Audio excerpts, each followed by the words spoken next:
Moderators, I'm going to invite you all up. Good day to you all, every one of you from each country, each continent, each city. We are glad to be with you and a part of you and hope that you have been enjoying and will continue to enjoy what it is we do here on the Proceeding Word.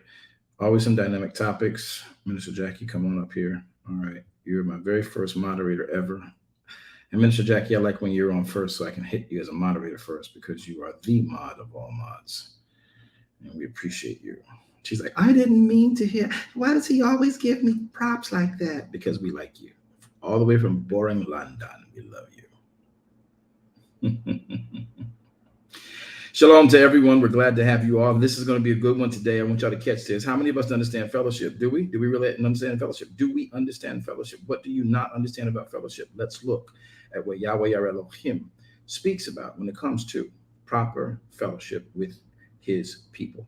All right, let's get started. It's going to be a wonderful day in him. Hope you're having a great start to your week. And moderators, would you please take care of getting everybody where they need to be on this platform? All righty. Happy to be with you guys. Let us get started in a word of prayer. Father, you are Yahweh and our Elohim. We come before you in the precious name of Yeshua HaMashiach. We ask you to be one with us, in us, through us, and up towards us. There is none like you in all the earth. We're asking you to keep us in your hope, in your grace, in your spirit. We take on this challenge that we have today, Father, of becoming what you want of us in this space and in this time. And we're asking that you will be with us and for us and toward us in the precious name of Yeshua HaMashiach. There is none like you in all the earth, and we exalt you for who you are. We repent for any and all possible sins. Some say, well, why are you repenting? Because Yahweh, you have told us that we sin even when we think we haven't sinned. So I don't know all the things that I could have possibly done, but I am certain there is something in my thought process, maybe in my way I spoke with someone, maybe in the way I addressed a matter, maybe in the way I looked at someone I possibly judged. Even if it was not out loud, it may have been in my mind. I just want to acknowledge you in all my way, that you direct all my path. I repent for any possible thing.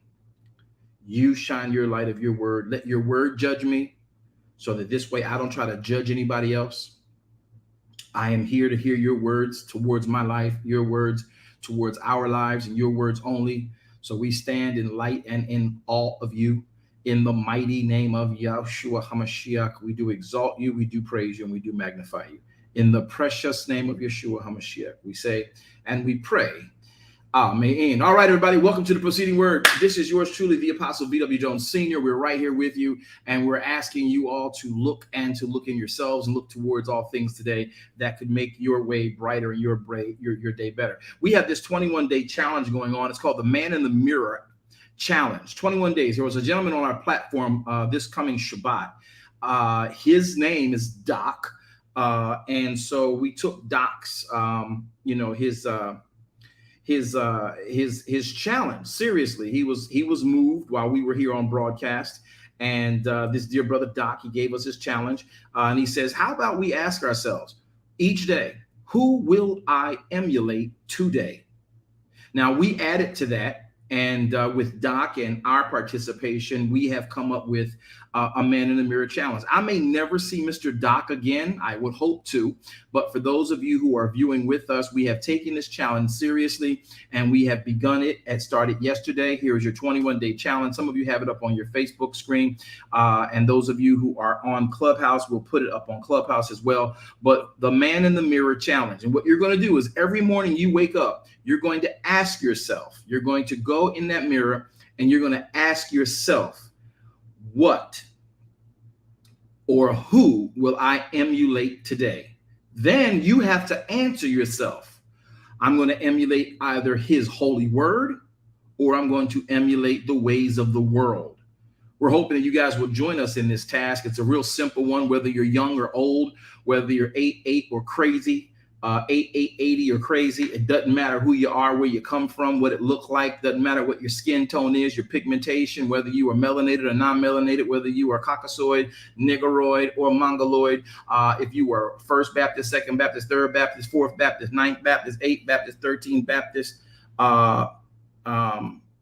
whatever the Baptist is that you are, whatever the AME that you are, whatever the denomination of Christianity you are. Hey, even if you're of another faith, I don't care if you are from wherever. If you believe that there is a great king and elevator of all life, I want you to consider taking this challenge, because 21 days they say it takes to establish a new habit. Many of us got some bad and some poor habits. We all know we do. We act like we don't, but we really do.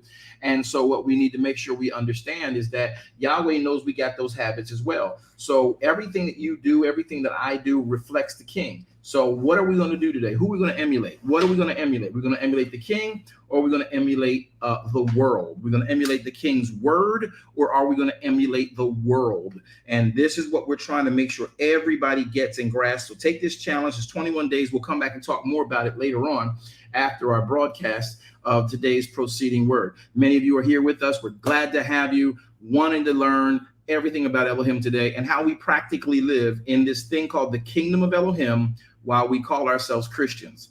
Everything in Christendom is not in the kingdom of Elohim. Everybody propagating, everybody talking, everybody bragging kingdom doesn't understand kingdom. And I can tell you that right now because of the way we interpret the writ. So the kingdom of Elohim is based on his Torah. The kingdom of Elohim is based on his Torah. I need it to be a quote.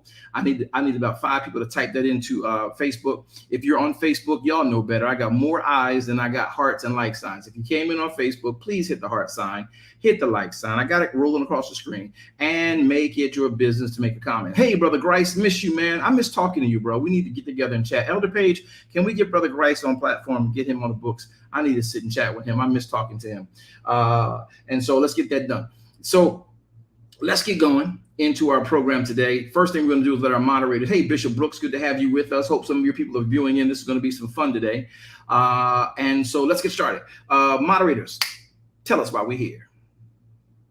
Shalom and good afternoon to everybody today, and thank you so much for joining us here today in the preceding word, where the topic today is fellowship. Do we understand the assignment? But we're going to learn today. Don't forget, we're here every Monday, Wednesday and Friday at 1 p.m. Eastern Standard Time. All Apostles broadcasts are uploaded to Facebook, and you can find him there at VWJ Ministries, where you can access all of the recordings.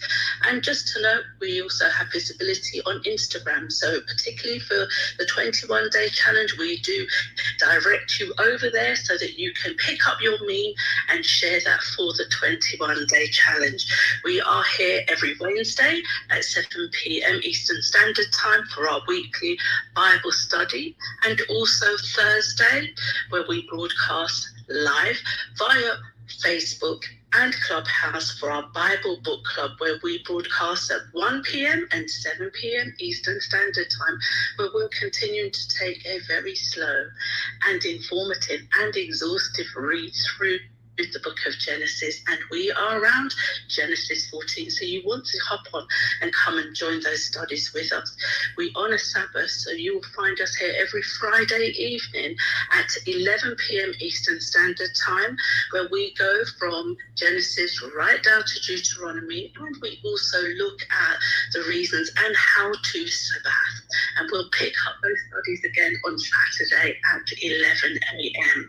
We want to extend an invitation to you, if you have not done so already, to join us for our morrow after Sabbath service, which is every Sunday at 10:15 a.m., where we broadcast live from Facebook, and we extend the invitation for you to join us here in Clubhouse. We want to say it's a pleasure having you here today. If you'd like to come up on the stage, we're happy to have you here. And once Apostle is finished speaking, if you come off mic when the opportunity arises, announce your name, and we'll put you into queue for questions and comments. Thank you so much. Apostle, back to you. Thank you to our great moderators. We got the best mods. All right, don't forget, we got that challenge coming on, and our moderators will remind you of that challenge on the next break when we get the announcements one more time. And I'm going to take that opportunity to take a break within 30 minutes. So we'll be bringing them back again to remind you of the challenge that we have coming up. So mods, prepare yourselves for said, correlate that with both StreamYard and Clubhouse, and all the IG outlets that we're on as well. Hey, listen, we got a lot to talk about. It's going to be a good thing. Do we really understand the assignment? This is the thing we have to really think about, because we are fellows in a ship, right? And we're supposed to be doing fellowship rightly and doing it in the name and the power of Elohim. I wanted to make sure that we understand that you and I are fellows in a ship. We are supposed to be working together with him. Now, you've always heard me talk about this many times on the broadcast, where we go ahead and we express that, Elohim never intended you to be friends inside the church. Y'all don't like the hearing of that. You don't like the sound of that. Oh, that's not true. We're supposed to be friends. If you're going to have friends, you must first show yourself friendly. Right. But that's not the mandate. The mandate is if you would to have friends, show yourself friendly, right? But how do you show yourself friendly? Well, first off, how did you meet? Oh, because I got saved and I go to this church or this organization or this mosque or this, and that's a different faith, or this synagogue, that's a different faith, or this temple or this church or this kingdom post, right? And so that's how we came together. So we're here together because we have a common goal, just like as if it were you getting hired at a job or being drafted or going into the military. You might not know the person next to you in the cubicle, the person next to you in line, the person next to you at chow, the person next to you in this pew. But because of what you've gathered under, and now you have this sort of mandate towards, if you would try to have friends, then show yourself as friendly. Well, of course, you know what we do in Christendom. In Christendom, y'all get off mute and come and tell me. In Christendom, we do 1, 2, 3. Way too much. We just do way too much. So we assumed and believe that, when I go to church, these are my sisters and my brothers in Christ, and they're going to be my friends. Well, Messiah made it very clear. I'll be to you a friend who sticks closer than a brother. So I'm going to talk about some very practical things today, gathered from all of my years of being in ministry, all the decades of being in ministry and working through to help ministries remain fluid, fruitful, and prayerfully without division, because ministries are not necessarily in the kingdom, but the ministry should be sort of kind of pushing towards that mark of the prize of the higher calling, which is in Messiah. Notice what Paul says. I'm pressing, though I'm saved, towards that mark. So there's something he's still persevering towards. And that mark is the higher calling of Elohim, which I can only find through Yeshua HaMashiach. Did y'all catch that? I'm going to say it one more time for the theologians in the room. Paul says, I'm saved. I press. I'm born again. I am propagating the gospel, but yet I, Paul, the apostle, the only one qualified to teach 2/3 of the New Testament and share it in a book that we are still gleaning from today and learning how practically to be saved.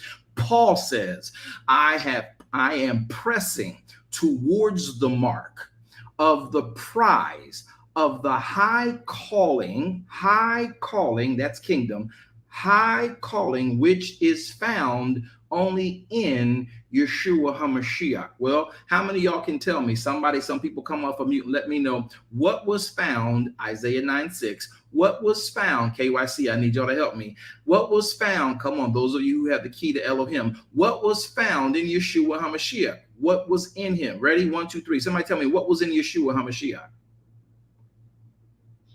The Adonai, the word. The Adonai, the word. That's right. The will of Elohim, the Torah in flesh, right? So Paul says, I'm pressing towards the mark of the prize of the higher calling. Not just the fact that I'm saved and we've all coagulated together to do what we're supposed to do by virtue of worship, but by virtue of that worship, that righteousness, I now know in this gathering, because I've been in the gathering. Paul's like, I've been in the gathering a long time. Paul says, I'm in the temple. I'm trained by Gamaliel. I understand the things that you don't understand because I was trained like a Pharisee. Everybody can't be trained like a Pharisee. Can I say that again in my hood voice? Everybody can't be trained like a Pharisee. You heard me? Paul was sitting there saying, look, y'all, I'm telling you what I know, not what I heard. One, I was trained by Gamaliel. I was trained as if I was a Levite. Listen. And then secondly, I hit Messiah, ran into him on the road to Damascus, and then had to go in the deserts of Asia for 3 years to have my thinking and my religion and my understanding of the word transformed in my mind. And now I'm back. And here's what I'm telling you right now. There is inside of your church group, there is inside of your synagogue, there is inside of your temple worship, your organization worship, your denomination worship, there is something we should all persevere towards. We should all learn and make our push to acquiesce towards, and that is the kingdom of Elohim. Because just because you're in the church, it's introducing you to Elohim. It's introducing you to the things of God, but it does not yet make you into the kingdom. You got to persevere by virtue of obedience. When you obey him, you push into the kingdom. The more you obey him, the more consistently you obey him, the more you make sure it's your business that in all of your getting, I'm now in this organization. I'm now Baptist. I'm now Methodist. I'm now Presbyterian. I'm now Anglican. I'm now SDA. I'm now Hebrew Israelite. I'm now Jehovah's Witness. I don't care what you are. You're in this thing now that you got it, and all you're getting, if you're going to say that Messiah is my Savior, if you're going to say that Yeshua died for me, if you're going to say that Jesus died for me, you must, in all you're getting, you got his salvation, get an understanding of his salvation. Paul was the only one that we really can justifiably, theologically, seminarically qualify as one who could tell us this, and nobody should challenge it. Paul says, I know it better than most. I know it like the Gadol Chohanim should know it. And I got Messiah, our new Gadol Chohanim, our new high priest, to come and show me how we messed it up in the temple and how it should have been based on us being his tabernacle. So now Paul says, therefore, after coming through Gamaliel, after persecuting Messiah's disciples, after running into Messiah on the road to Damascus under the auspice of Adonai, that bright light that shone round about me, caused me and the priests with me, the Levites with me, to get off of our horses and abase ourselves before his great presence, I then asked, oh, Adonai, I know your presence, but why is there a flesh suit near you? Who are you? And then the flesh suit says, it is I, Yeshua, the very person you're persecuting, Mr. Paul, who knows the word well enough that you should have known who I am. You should know that I was not blasphemous. You should know that you should not be searching after and conquering my people and putting them in bondage because they're teaching this doctrine. You, sir, I'm going to call and use. And then he put the blinders on his eyes, and then he takes the blinders off his eyes, and then he leads him into the deserts of Asia for 3 years and says, this now is the way you are supposed to understand the Torah that Gamaliel taught you. Now, Gamaliel was a good religious man. He did what he knew to do. Our pastors today are good religious men. They knew what they did, what they were taught to do. They got master degrees in what they were taught to do. They got doctorate degrees in what they were taught to do. They don't mean to hurt you. Gamaliel didn't mean to hurt. I don't even think Caiaphas meant to hurt. I know Nicodemus didn't mean to hurt. And those Pharisees that were with him, they did not mean to hurt. They just did what they were trained and taught to do. And they just went along with this little simple, what we call typeset, this thing. And they just kept teaching it. They mastered it, right? But it wasn't what the master desired. So Paul saying to us in Romans, I have now been transformed by the renewing of my mind. Now, I want y'all to get this because you need to realize what took place. And so everybody who was doing what they were doing, Paul was like, I did what Gamaliel taught me to do. I did what the temple taught me to do. I went and told Caiaphas, listen, I'll go after these people because I know the law. And if your Levites can't come out and do this because of the protocols, I'll make sure I do it. You just give me a code. You give me a letter of writing. You give me an edict. You give me an endorsement. I'll go arrest them, bring them back here to you, let you try them and judge them and execute them if you will. But then Paul runs into Messiah. Like literally. He's overtaken by Messiah. Because Paul knew it well enough to understand that in all you're getting religiously, get understanding. Did y'all get that? If y'all understood that, flash your mics on Clubhouse. Let me know you guys are learning. And if you did get it on Facebook, go ahead and type it out and say, in all my getting, get understanding. You know what to do. Come on, I'm going to take a minute and breathe here. So we didn't necessarily understand all of that initially, but now we have to become accountable. We have to become now literally accountable. What is it that we must do to make sure that we're doing things right and glorifying the Father? And what does that mean for us? Well, it means realistically that we have to take this seriously. Now, remember, when you come into the church, Messiah says he's not interested in you being a friend in the church. And the reason we use the phrase, if you should have friends, you should show yourself friendly, right? And so y'all don't think that apostle has lost his mind. Let's look at what that means. I want to make sure you get that passage rightly in your heads. Proverbs 18:24. Here it says, this is around those words you guys really love to have, right? He says, now listen. I'm going to read verse 16 to 24. It's going to be a lot of reading, but listen to it. A man's gift makes room for him and brings him before other great men, right?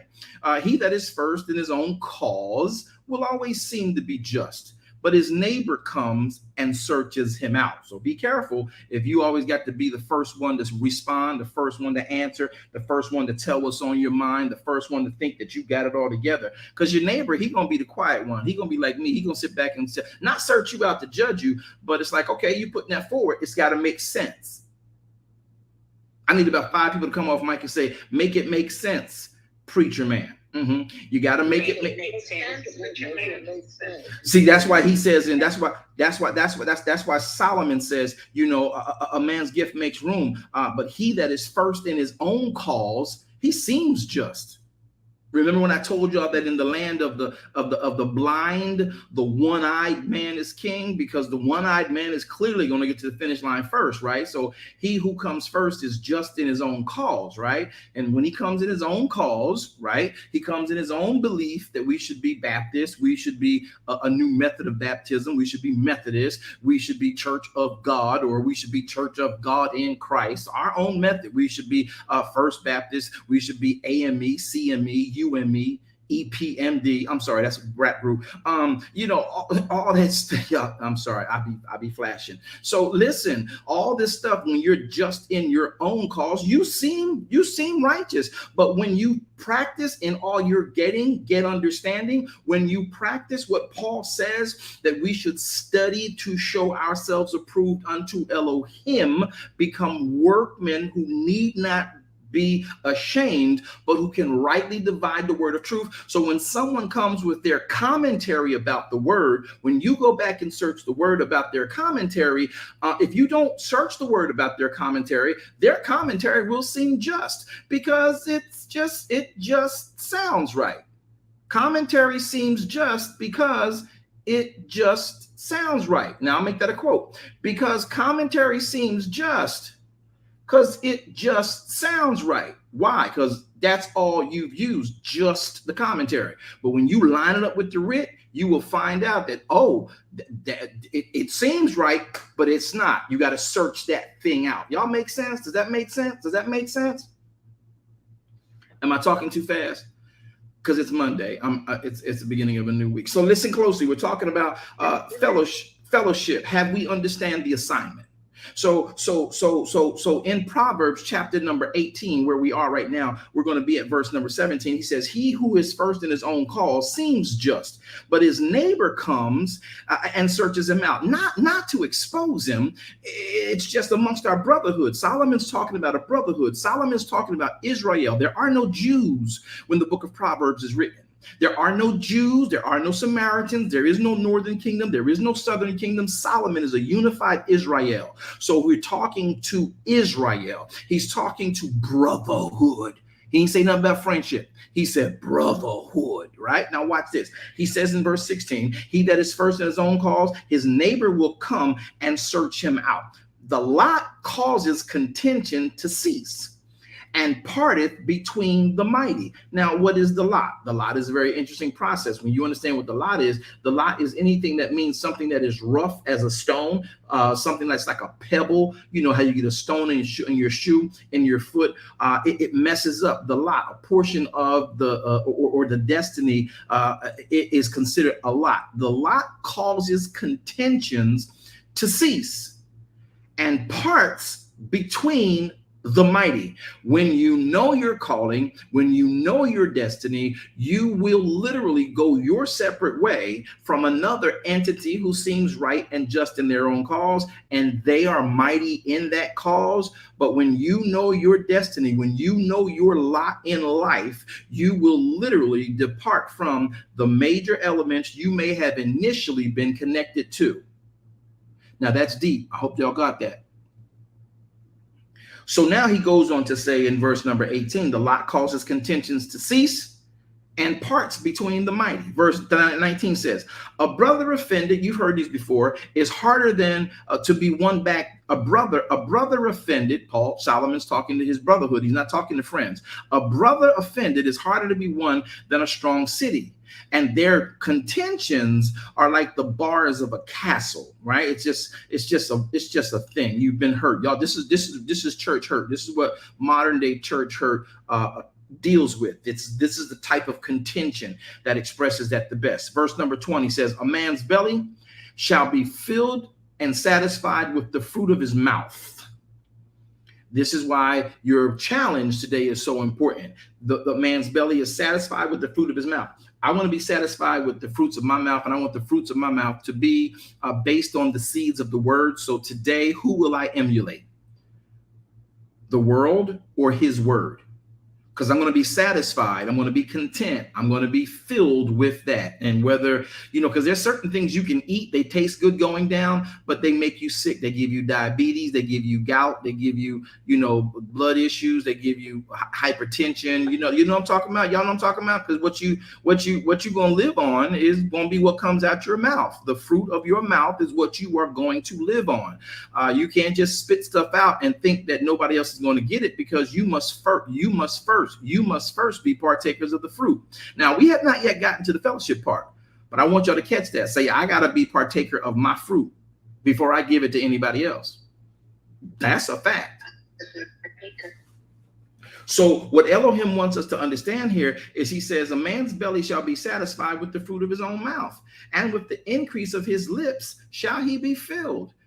Who you emulating today? Somebody make that answer. Who you emulating today? Somebody give that answer. Who you emulating today?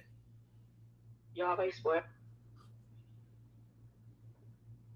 I see only Minister Jackie and Adrian Morris are going to be emulating Yahweh's word along with myself. I'm going to do my very best, to the best of my ability, to emulate his word today. So that's what we plan to be satisfied with. That's what I plan to eat on. The seeds of his word. The seed of his word gives me the fruit of righteousness. That's what I want to be filled with. That's why we pray like David prayed. Let the words of my mouth and the meditations of my heart be acceptable in thy sight. Y'all thought that was a benediction. That was a prayer. Jesus say, let the words of my mouth and the meditations of my heart be acceptable in thy sight, Yahweh. You are my strength and you are my redeemer. If I'm eating rightly from what my mouth puts out, and if what I'm putting out is right in your sight, I'll be nutritious, I'll be healthy, I'll be hydrated, I'll be properly balanced in my salt levels, in my sugar levels, in my blood, red cells and white cells. I want to be filled with the fruit of my mouth. Let the fruit of my mouth be pleasing in your sight, and I will be in my stomach satisfied. Y'all never read that way, did y'all? I just want somebody to confess. I never read that way. No, I never read it that way. So now watch what happens here. He says, a man's belly shall be satisfied, verse 20. Verse 21 says, death and life are in the power of the tongue, and they that love it shall eat the fruit thereof. There it is again, just supporting verse 20. Life and death are in the power of your tongue. Who are you going to emulate today? Y'all see why this challenge really kicks it for me? Who are you going to emulate? Because life is in his word. Death is in the WORLD.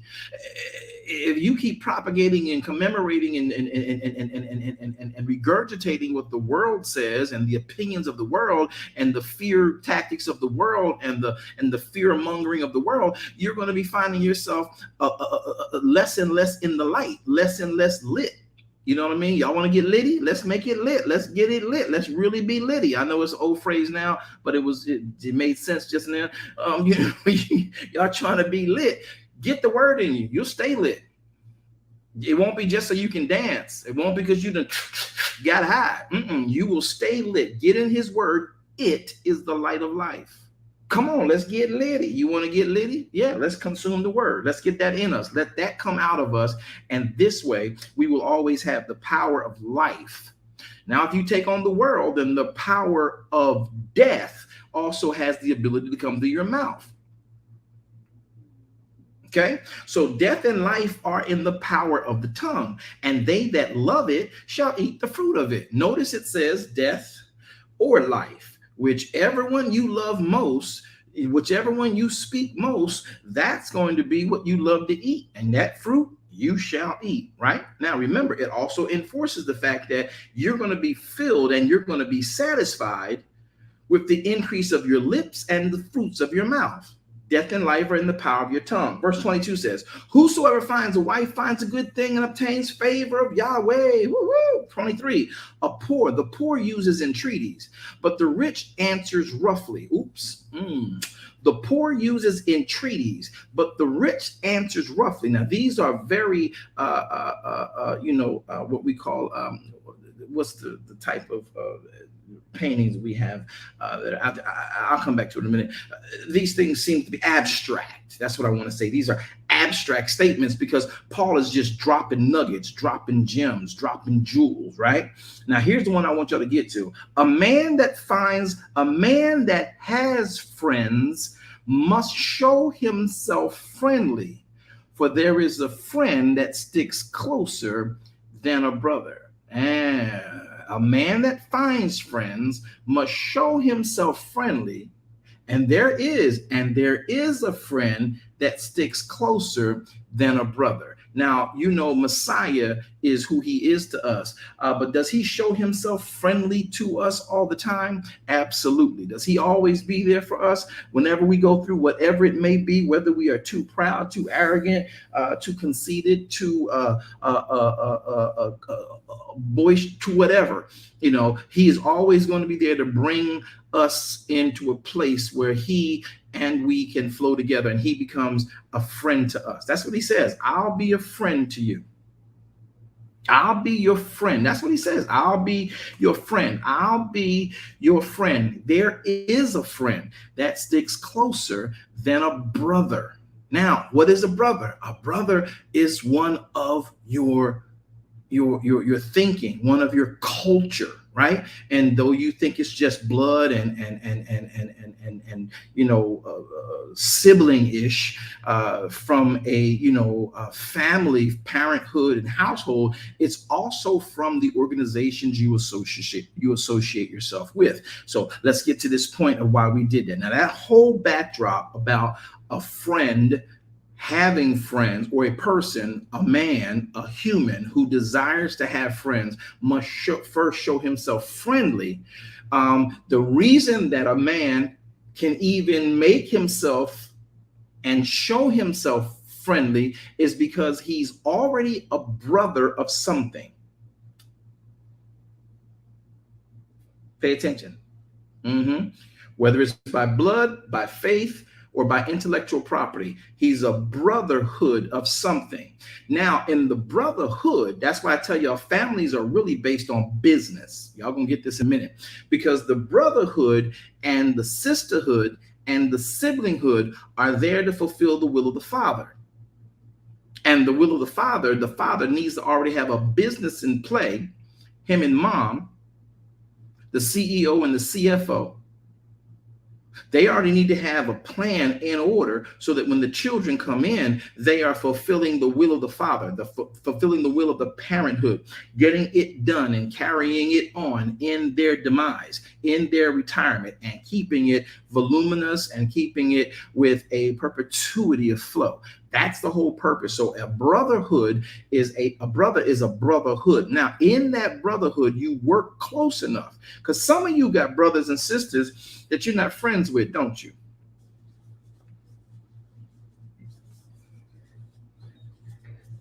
Oh, y'all not gonna talk to me today. Yeah, I know, it's good.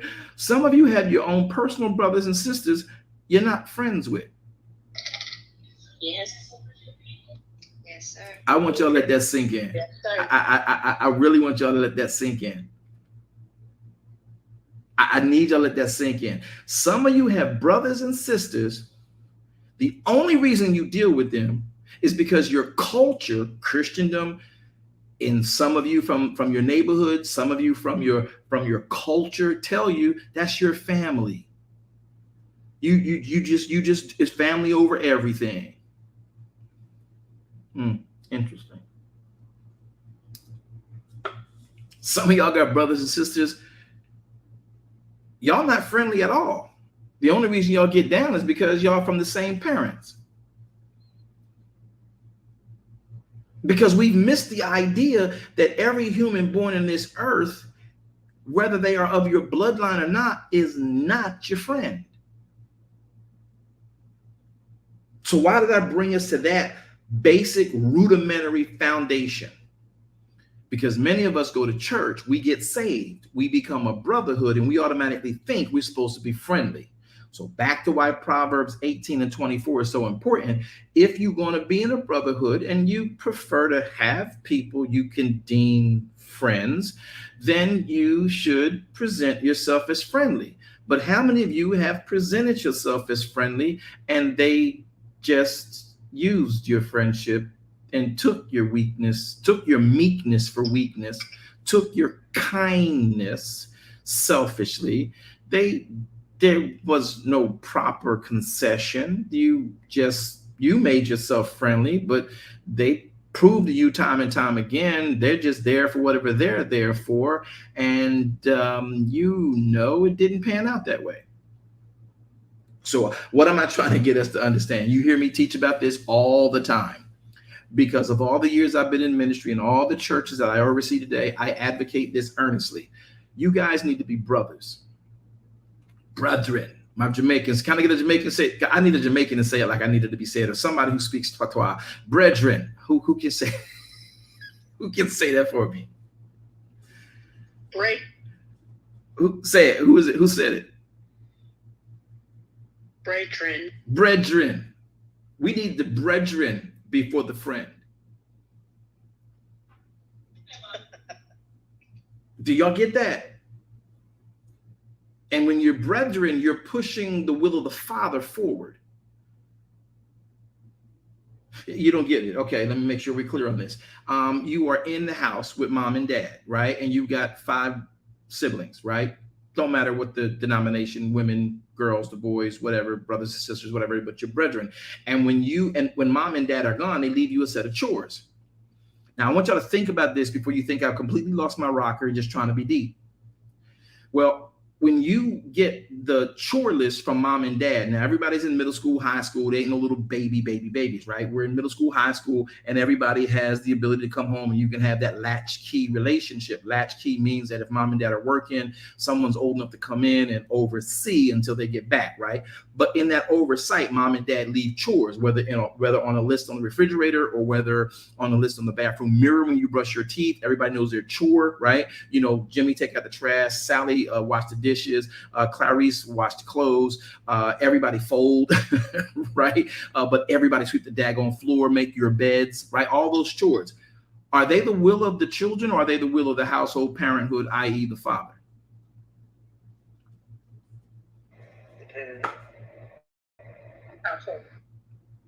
I.e. the father, right? Y'all can talk to me today. It's okay. Because I'm gonna bring it to practicality within the kingdom.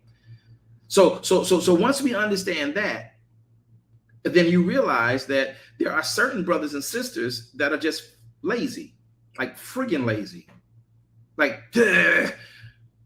And you end up having to do more of the work no matter what, because they always playing around, trying to sneak outside. And you can't go outside until everybody get their chores done. Y'all didn't live up. We don't live that way today, do we?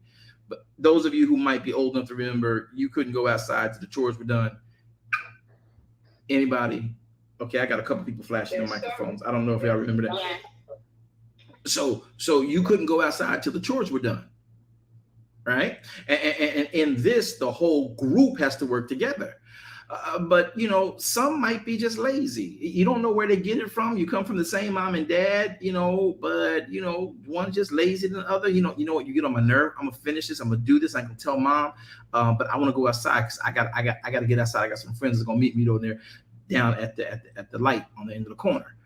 You know what I mean? So I'm gonna go have me some fun, and that's what I'm gonna do. But don't you keep me held up, right? Now, so that means that brother or that sister you prefer not to work with in the future, but you're relegated to work with them. You have to work with them because that's your brother and your sister, and you eat in this house, you eat at this table, you drink from this fridge, you wash from this bin, you dry from that dryer, you wash in that sink, you get cleaned and shower in the bathroom, and all of this got to be done by the team. I may not necessarily like one of my siblings. We may not be friendly one to the other. Y'all make it like I'm talking off the top of my bald head. That's real. You're speaking true. It's real. So sometimes in order for you to have your brother to be your friend, you got to show yourself friendly, forgive, show, replace. Now, I'll never see my family hurt, ever. Right? And I don't have that issue where none of my brothers or sisters are not my friends. But, you know, when people mature, things change. But I'm just giving you an idea because many that I counsel, I'm counseling people who hate some of their siblings. I mean, literally. So this whole, you know, thing. Now, here is where we get it from. Did we understand the assignment? See, when we get saved, we come into a brotherhood about salvation. Let me help you. See, the brotherhood of Israel, when they accepted the Torah and they got their promised land, do y'all remember that? They got their promised land. There was a tribe called Benjamin. And Benjamin was the tribe where King Saul came from before they had all the kings, right? And the brothers, Benjamin, Judah, Simeon, Reuben, Naphtali, Asher, Issachar, all of them, right? Y'all know y'all, Issachar and all that stuff. All these brothers of the faith, they fought. Do y'all think that Useph was a friend before he got sold by his brothers to the Ishmaelite slave traders? Do you think he had one friend in his 11 other brothers?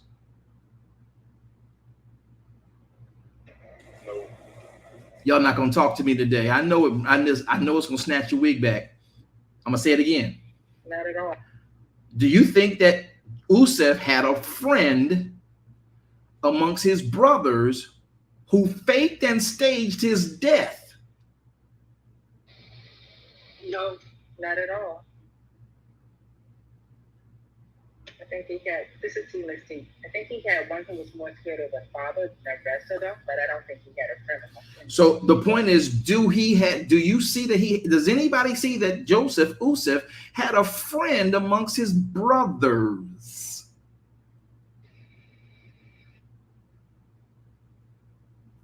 He did not. Thank you. I heard you see Mystique. I think that's Brother Jordan Grice. Good to hear your verbs. Listen, y'all, I'm trying to show y'all something.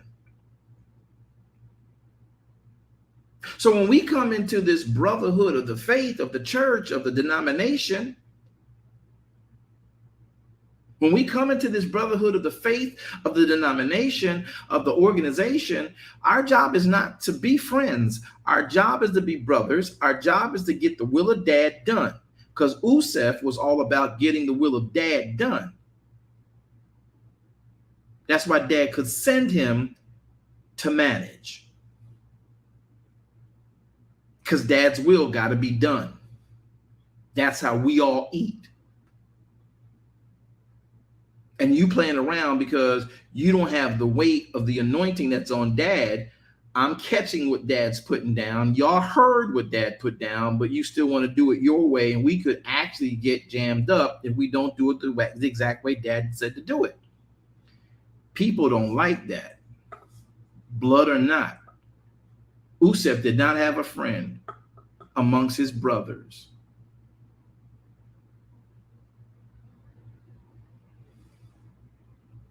So make it make sense, Mr. Apostle Man. They all believed in what Jacob taught them. They all come from Jacob. They're all in the brotherhood, but they're not all friends.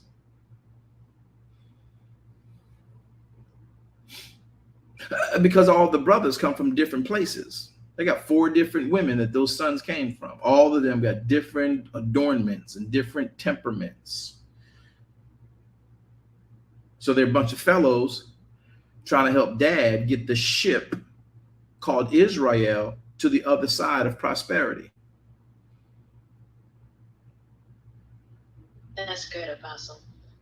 That's good. So someone always wants to be the boss. That's Reuben. He thinks because he's the oldest, he's supposed to be the boss. How dare you make the youngest the boss over us? Then you got Levi. He always got something to say. He got the greatest ideas. And if he don't get his way, he going to fight and kill everybody. See, we need to study the characters of all these particular individuals, and you'll understand that they carry that out all the way through the writ. That's why the Civil War was so difficult to get them disattached from, because these traits and characteristics of their actual fathers of the names of the tribes of Israel still loomed over them. These are the generational blessings and the generational cursings that are the balance of life, even in what we call the kingdom. Now, I seem to have lost a lot of people on the broadcast over on Facebook, so I hope that they're on Clubhouse, and I hope we don't lose Clubhouse. But I'm teaching you something because I want you to have practical understanding. Those of you on YouTube, if you got a comment, you can also contact and reach us as well. But I'm going to take a quick break and come back. So moderators, I want y'all to tell us why, again, we're here, and then tell us about the charge and the challenge that we have. Shalom. Thank you for joining us today in the broadcast under the preceding word, where the topic for today is fellowship. Do we understand the assignment? We are here every Monday, Wednesday and Friday at 1 p.m. Eastern Standard Time, where we broadcast live from Facebook and also here on Clubhouse. You can access all of Apostles' recordings if you go over to Facebook, and whilst you're over there, why don't you take the opportunity to share some of the broadcasts and also to join us. We want to know we're here every Wednesday for our weekly Bible study, and that commences at 7 p.m. Eastern Standard Time.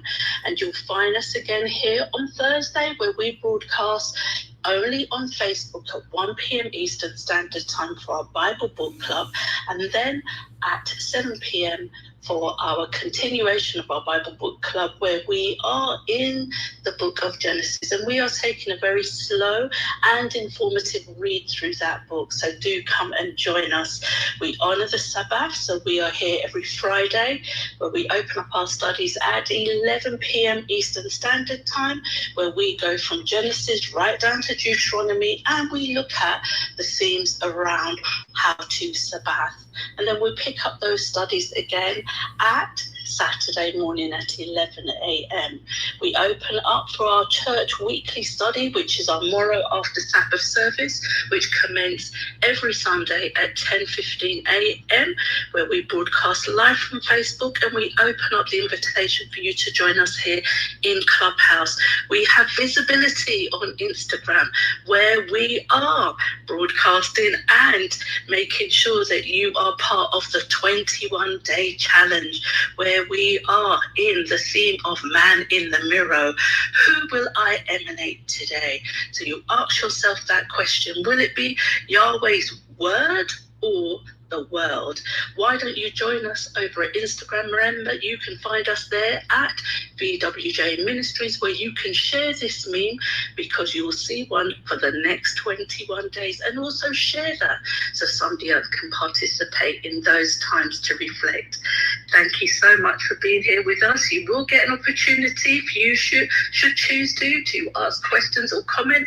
If you come off mic and just announce your name, or if you put your comments up on Facebook, somebody will pick it up shortly. Apostle, back to you. I'm so grateful, and thank you very much for those announcements. We got the best mods. Did we get the challenge in? You're on mute, Apostle. Thank you so very much for that. We got the best mods. Did we get the challenge in? Yes, we did. Okay, awesome. I didn't hear it, but great. All right, so everybody, let me now bring this in and wind this up. We did start late, but we're going to finish rightly. I want to wind this up, and I want everybody to get this, and I want you guys to participate with this in this last portion of the proceeding word today, because as you know, we always present the problem. We also show you how we got in the problem because of how we misconstrued the way things should be, but more importantly, we overemphasize the solution. All right, let's get ready for the solution, because everything we do here, man shall not live by bread alone, but by every word that proceeds out of the mouth of Yahweh, who is our Elohim, and that is the word, right? So here's what I want you to catch. We're gonna sort of kind of bring the problem to a conclusion so we can bring the solution out. But today is going to be uniquely stitched and laced together, because inside the problem, inside the problem's explanation, is the answer and the solution and the practical application. All right, so watch. Let's go to 2 Corinthians chapter number 5. So you know that brotherhood don't mean friendship. Do y'all agree that brotherhood doesn't mean friendship?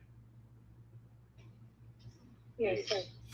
See, Solomon understood that in Proverbs, and many people just gloss over that because we have this English or this modern day Western Hemisphere attitude and entitlement process that says the way we see things is the way they saw things back then, and the way we see things is the way things should be. Dagnabbit. Right? And that's where we make our error, because there is something Solomon was explaining, because Solomon was almost killed because he was the son of David, and he was almost killed by guess who?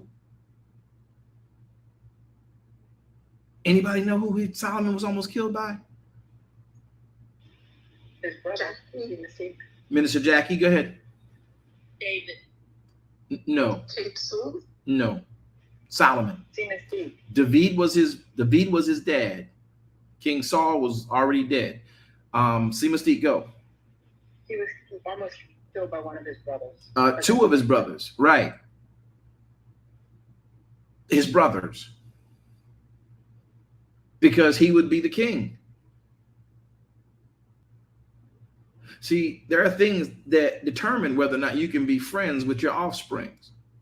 Motives, mindsets, traits, PTSDs. Oh, one big thing, generational curses and generational blessings can also make you a target. Oh, you didn't realize that Esau was almost killed by, Isaac was almost killed by his brother for the blessing, which he kept trying to justify. You know, like somebody stole the election. I'm sorry, I said that out loud. My bad. I should have did that. You know, they keep the big lie going. Oh, you stole the blessing from me. Jacob did not steal the blessing. The blessing was determined for him, and Esau ran out with his ignorance and almost got the blessing put on the wrong person. And Isaac, another one who became more ignorant, much like Solomon did in his latter older years, and never corrected the problem. So Jacob was not a heel grabber. He was not a thief. He was not a liar. He was not a supplanter. He was the actual person that was supposed to receive the blessing. So he almost died because his brother was going to kill him. Was Esau his brother, or was Esau some stranger? Funny. We don't think like that. So let's talk about this. And this is how the churches and our organizations are getting themselves in trouble, because everybody's trying to be friends in the church. It's not your job to be a friend to the people in your church, because you're all here to do a job. Let Paul tell us about it. 2 Corinthians chapter number 5. This is a new way you guys are going to look at this, and y'all know I like to go deep, so pay attention. Verse 17 says, therefore, if any man be in Messiah, he is a new creature. Old things are passed away. Behold, all things become new. Verse 18, and all things are of Elohim, who hath reconciled us to himself by Yeshua HaMashiach, and has given to us the ministry of reconciliation. All right, everybody's in 2 Corinthians chapter 5. We're in verse number 19 now. I want to make sure everybody's there. All right. I'm here. All right. Now let's look at this, because this gets even better. Verse number 18 says, all things are of Elohim, who has reconciled us to himself by Messiah. Verse 19, to wit, look at this, y'all. This is why y'all got to remember how we misappropriate, moderators, how we misappropriate this thing with Messiah. And many people don't like it when we talk about it, but it's very real to understand it. Okay, look at it. Therefore, verse 19, to wit, that Elohim was in Messiah.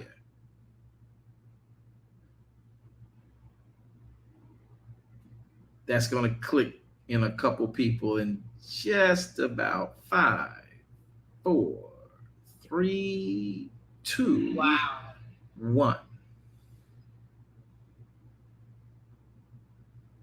Okay, I got to keep moving. We'll come back to it later on.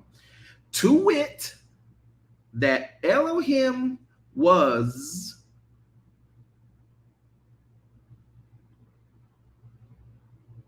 in the Messiah, reconciling the world back to himself, not imputing the world's trespasses unto them, and he hath committed unto us the word of reconciliation. I got to get off of it. Y'all going to like that later. Verse 20 says, now then, we are ambassadors for Messiah. Did it say friends? Not yet. We are ambassadors for Messiah. Well, what's an ambassador? An ambassador means a representative, one who proclaims the teachings of the Messiah. All right. So we are ambassadors for Messiah. Some of y'all named your churches ambassadors for Christ. Some of y'all named your churches crusaders for Christ. Some of y'all named your churches whatever, ambassadors. Some of us call ourselves ambassadors. I want to know if we really understand it. Oh, and that's not a step. We're not digging, stabbing at anybody. Y'all don't think I'm coming for nobody. I'm just telling y'all what we've done based on what we knew to do, and now we need to in all of our get understanding. So watch this. He says, now we then are ambassadors for Messiah, as though Elohim did beseech you by us. We pray you in Messiah's stead, you be reconciled to Elohim. Basically, we pray you in Messiah's stead, mean we pray for you through the knowledge of Yeshua HaMashiach, who is the only way to Elohim, that you be reconciled to Elohim. Got it? Verse 21 says, for he hath made him to be sin for us, who knew no sin, that we might be made the righteousness of Elohim in Mashiach. Look at this next verse, 2 Corinthians chapter 6. This is why we're really here. 2 Corinthians chapter 6. Can y'all, I need about as many people as we can get to come off mic. And I need as many people that can type it in once we hit it. I want y'all, when I start it, I want y'all to finish. Okay. When I start it, I'm going to stop. When I stop, y'all finish. All right. Get your fingers near your mute button. Get your finger near your mute button. Are you there? Okay, here we go. Ready? When I start and I stop, you finish. Okay. All right. Ready? We then as workers together. I'm gonna start it all over again because y'all a little slow. Y'all a little slow today. I know y'all working. Get your fingers near your mute button. Get the cheesesteak grease from your lunch off your finger. Come on, don't mess your phone up. Come on, everybody, Android or Apple. I don't care what it is. All right, I'm gonna start, and when I stop, I want y'all to finish the next 5 words for me. Y'all ready? Okay, I'm gonna start and then y'all finish. 2 Corinthians chapter 6. I want y'all to get it. I want y'all to type it in when y'all get it, even on Facebook and YouTube. You guys too. Okay, watch this. Watch this. Here we go. I'm gonna read it, right? Finger on mute. Finger on mute. Ready? Here we go. We then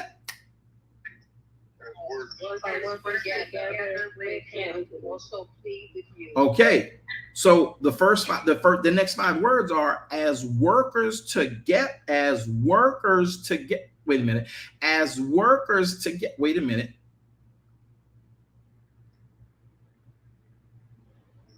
So we're supposed to be workers together.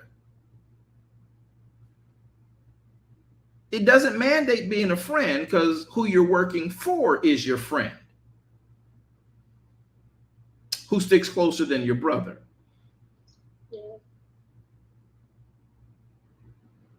So what we've done by a Catholic construct to galvanize people around a certain point is we've made you think that your brother is supposed to be your friend.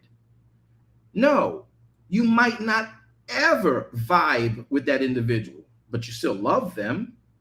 Yahweh even tells you to love your enemies.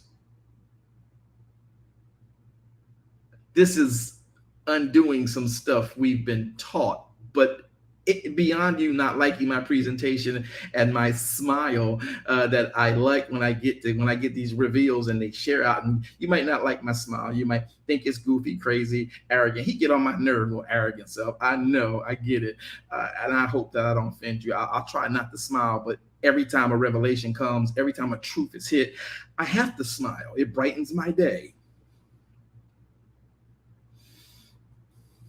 Because we just read the Bible to preach it instead of reading the Bible so that we are not ashamed, but we can rightly divide the words of truth. I don't need to be your friend to be your brother. I don't need to be your friend to be a worker in Messiah, worker with Messiah, ambassador in Messiah. Hebrews, or I should say 2 Corinthians chapter 5, verse 17 makes it very clear. Therefore, if any man be in Messiah, new creature, all things are passed away. So if we're in Messiah, then you go to 2 Corinthians chapter 6, Paul keeps writing, then we are workers together with Messiah. And we beg you also, that you receive not the grace, this power of Elohim in vain. For he saith, I have heard thee in a time accepted, and in a day of salvation I have secured you. Behold, now is the accepted time. Behold, now is the day of salvation. Look at verse 3. Give no offense in anything that the ministry, give no offense in anything that the ministry be not blamed, but in all things approving ourselves as servants of Elohim, through patience, in afflictions, in necessities, in distresses, in stripes, in imprisonments, in tumults, in labors, in watchings, in fastings, by pureness, by knowledge, by long suffering, by kindness, by Ruach HaKodesh, by love unfeigned, by the word of truth, by the power of Elohim, by the armor of righteousness, on the right hand and on the left, by honor and dishonor, by evil report and good report, as deceivers and yet true, as unknown and yet well known, as dying and behold we live, as chastened and yet not killed, as sorrowful yet always rejoicing, as poor yet making many rich, as having nothing and yet possessing all things.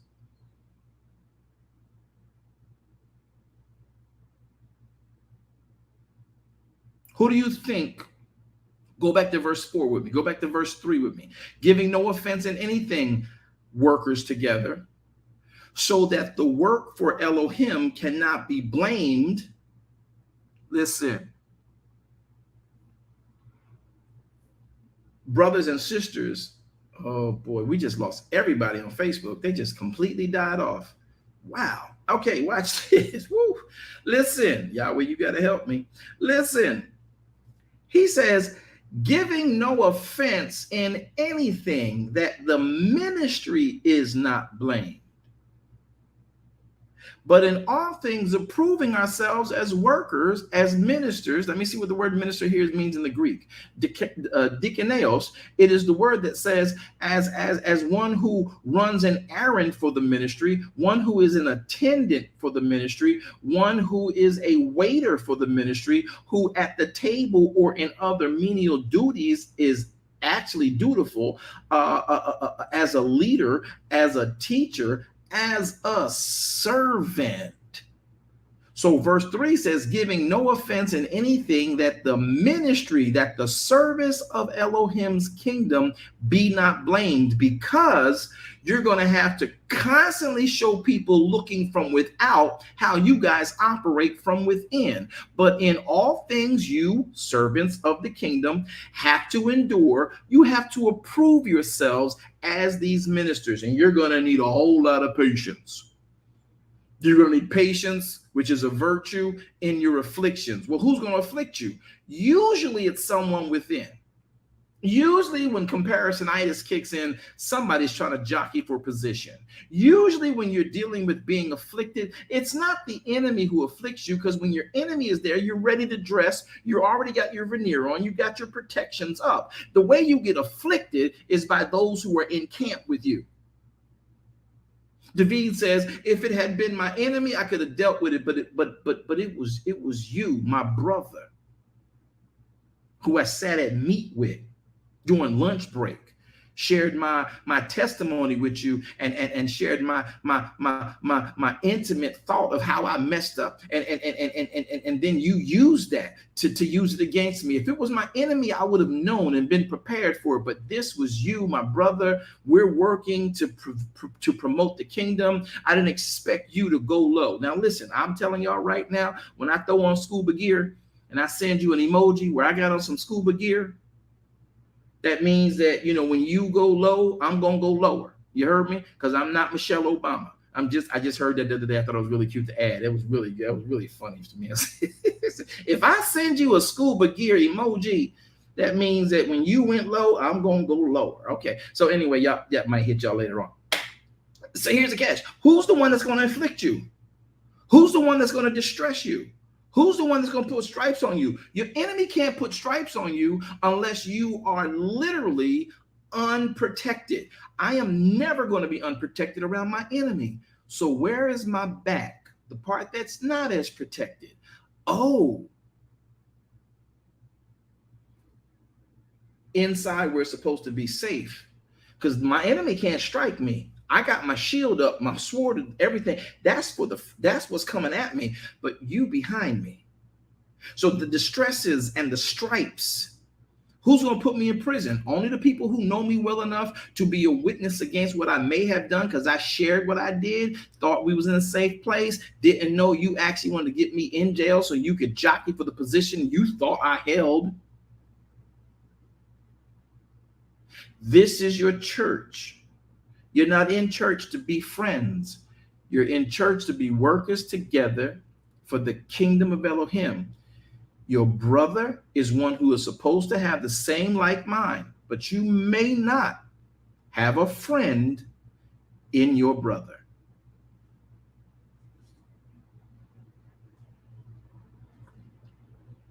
And don't get twisted. When you come to that realization, don't get all up in your feelings. When you come to that realization, don't get all, you know, I loved them. I loved them like Jesus loved me, and they did me wrong. I'm talking better than y'all saying amen. And I hope that y'all catch this, because he says,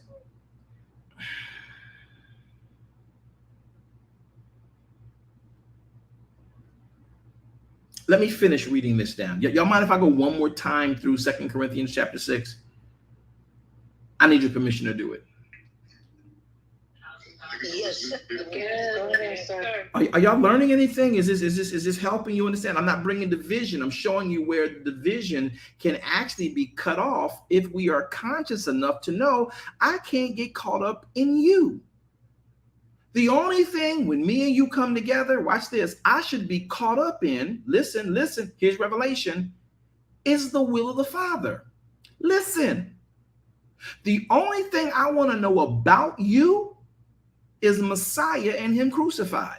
I don't want to know how many children you got. I don't want to know how many times you fought. I don't want to know what kind of issues you're struggling with, because if you know the Elohim the way I know the Elohim, then in his word he sent to heal our lands, we should both end up with testimonies. The only thing I need to know about you, my dear fellow in this ship, my dear brother in this organization, is Messiah and him crucified.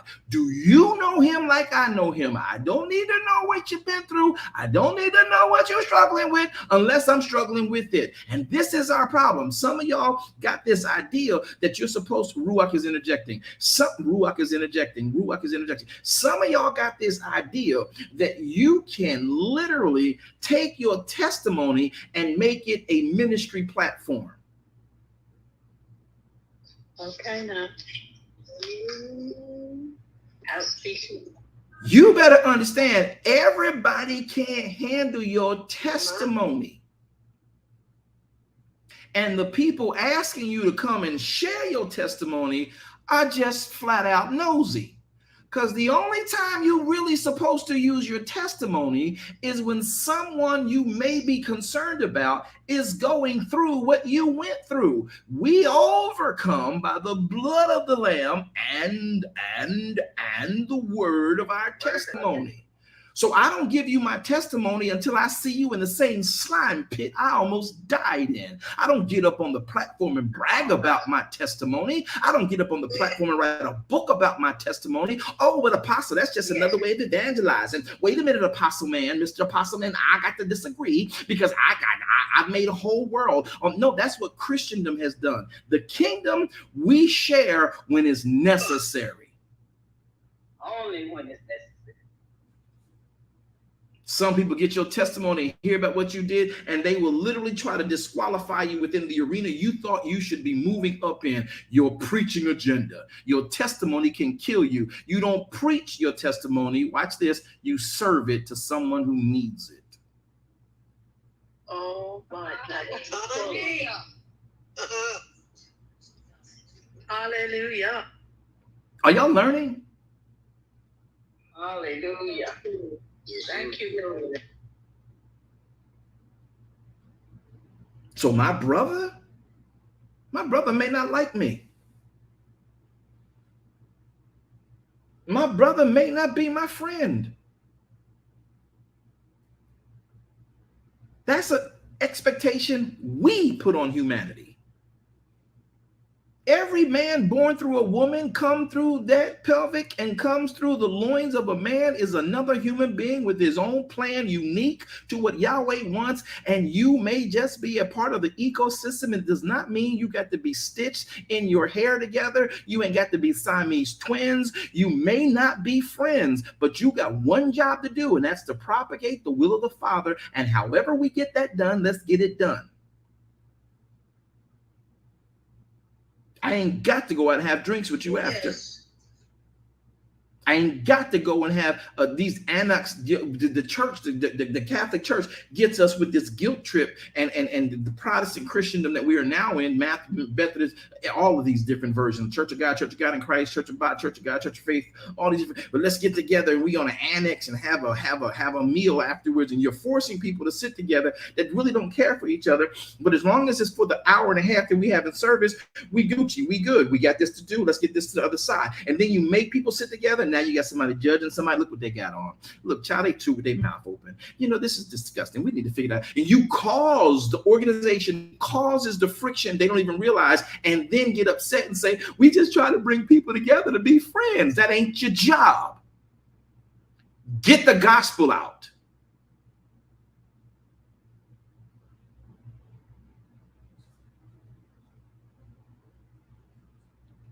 That's what Paul tells you. Let me finish reading since y'all gave me permission. One more again. Verse 1, we then are workers together with him. I beg you, don't receive this grace in vain. Verse 3, give no offense in anything, because your brother's going to offend you. Your sister's going to offend you. My brother and sister gets on my nerve. Love them to life, though. Don't misunderstand me. Y'all, my brothers, my sisters, my blood. Y'all know who y'all are. I love y'all life. But y'all get on my nerve just like I get on yours. But give no offense in anything, so that anybody looking in at your family, they won't find offense with y'all. Like, they just ratchet. They ghetto. Look at them jokers. They over there fighting.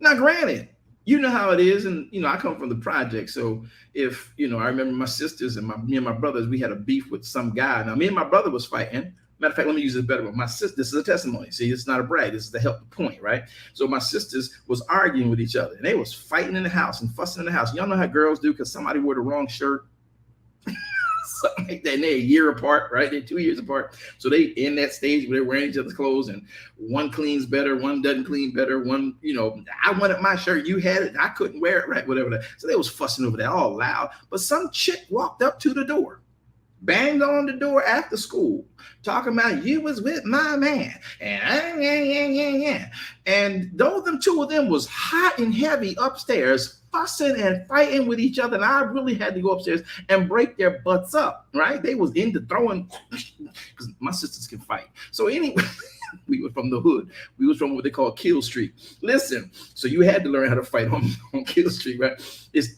symbolic. So they were upstairs fighting. But when someone came to the door, it was all nice and cute when they came to the door. I opened the door and said, well, who's this? They said, is such and so here? I said, yeah, all right. I said, yo, come here. Somebody out here for you. I'm the big brother, right? Mom and dad ain't home, right? But you know how everybody got that Miss B on the end of the corner? Everybody got that Mr. ABC News and Miss ABC News always sitting on their porch. They're a little bit older, got their canes, and they sitting out there sipping on, well, they say it was coffee. I know it had to be something more than coffee. So anyway, they're out there, and the girls come, right? They get out the car, and my sister and them, they up there fussing with each other, hot and heavy. And the sister that I called for, she comes downstairs, she's still mad. And when I get back, I'm gonna whoop your behind. Y'all don't have, okay, so anyway, that's how my sisters, that's how we growed it up, right? So they come back down, so she comes downstairs, and the girl popped off before she could get off the porch to go down the sidewalk to talk to the chick. The chick rushed up with another girl talking about, you was with my man. I heard you gave him a kiss, and y'all was in the hallway hugging, and y'all walked to lunch together. Heifer, you know that's my man. And that she going in. Let me tell you something. The other sister almost jumped out the upstairs window to crush this chick that was warring with her sister. So when you really got that love amongst your family, you can fight with your brother or your sister all day long, but don't let nobody else come. You can't nobody else come in here fighting with them. No, they mind to kick around. Okay, you come, you gonna get this work. Okay, y'all don't mind me talking real. Can I keep it 100%? Can I keep it a bean with y'all? Y'all don't follow what I'm saying. Yes, sir. But everybody don't have that. You can get on your brothers and sisters' nerve, but somebody else come at the family is different. Now, see, there are families who don't have that, and there are more of them than you think, and you have them riddled through the Bible.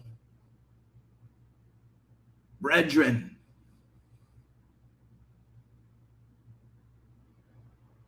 we are not in this church. You are not in this Kingdom Post to be friends. You have a friend. That's how you got here. Somebody say, my friend is Messiah. My friend is Messiah. You don't have to be in here trying to make friends. If you just present yourself as friendly, you Gucci. Over time, working with these people, you may find somebody who vibes like you vibe, but you won't recognize that for years. I have 3 friends in this world. 3 friends. Guess a lot. in this way. I got 3. And I lost 2 of the 5 I had in COVID. So I got 3 friends in my life. Everybody can't be my friend. Associates, we can chat, we can talk. Some I endear better than others. Well, I'm your friend now. No, we're not there yet, because I'll die for my friends. I'll die for my friends like I will die for my spouse. And I'll die for my children who are obedient to me. What? That part. So when we understand that you don't necessarily have, now before y'all get deep and somebody try to come back at me about that, even Messiah tells you, listen, he died for everybody. I'll die for anybody who is my offspring. I will live so they can live, if they are my children. But if you're the children of disobedience, if you're listening to other people outside of me and you're not taking the counsel that I'm giving for you to go forward, and you know I really care for you, have fed you and raised you, but now all of a sudden you know so much, you got this knowledge of good and evil from some other tree that I told you not to eat from, until you, and if you don't live long enough to understand the damage that tree really is going to cause you, I might have a process for you that takes you longer to get where you want to be. They may give you some quick look to hook up. It might even be new technology, but I'm never going to cause you to be harmed. And if you keep coming back at me talking about I'm grown, I don't need to listen to you, then you go about your business. What happens, happens. That part. Child that I birthed. Because my son, my children, my sheep, they hear my voice. And a stranger they will not follow.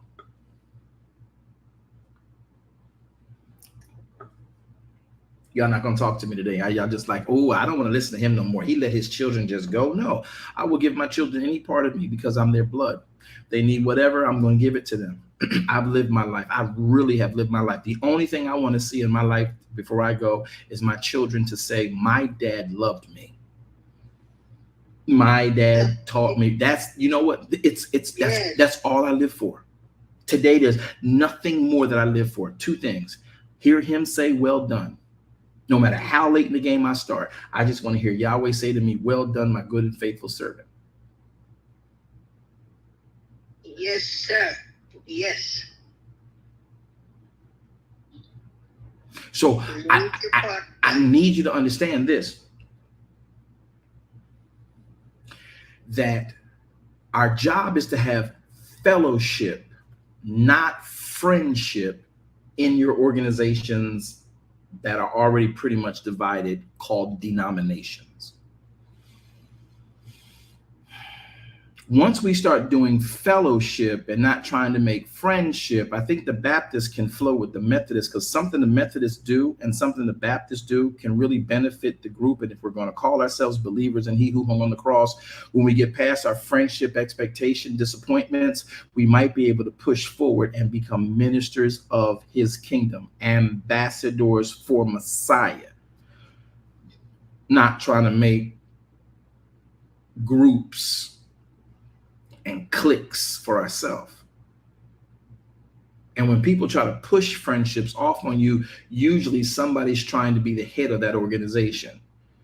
That's why you got these cliques. We say this is popular. You better say it's popular. Yeah, no, not doing that. Sorry. Then they're not cool. Y'all don't talk to them. Really, that's what we doing? I'm fearfully and wonderfully made. I got a job to do. Here's my skill set. What you're trying to do, if I can add this if y'all want it, I'm willing to help. What we got to do? Well, you don't come and have pizza with us when we're done. You don't come out and have a beer with us when we're done. You don't come and play cards with us on Card Thursdays. I'm like, I don't do that. So I'm not here for that. But I am here for what we're all signed up for, and that's Messiah. How do we get his gospel to the rest of the world? I'm sorry, I don't play cards. Or I'm sorry, I don't drink beer. Or I'm sorry, I don't knit. Well, expand your borders. No, that's what you do. I do something different. I'm fearfully and I'm wonderfully made, just like you are. I value and appreciate what you do. And if you should share with me what you do, I'll share with you what I do. Over time, we can see that we like each other's work ethic, but more importantly, we're still focused on being the ministers of Messiah, workers together with him. Doesn't mean I got to be your friend. Do we understand the assignment? Yes, sir. Right. Thank you. And so once we realize that there are so much of the things that we have gotten ourselves, mods, that there are so many of the things that we have gotten ourselves connected to, mods, thank you. There are so many of the things that we gotten ourselves connected to that end up getting us church hurt, that ended up giving us loss of people we deemed as friends. And you got to be aware, people, everybody is not your friend.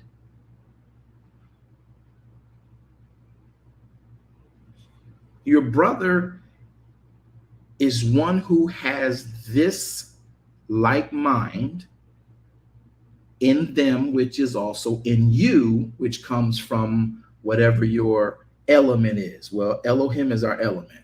We want to see this push forward.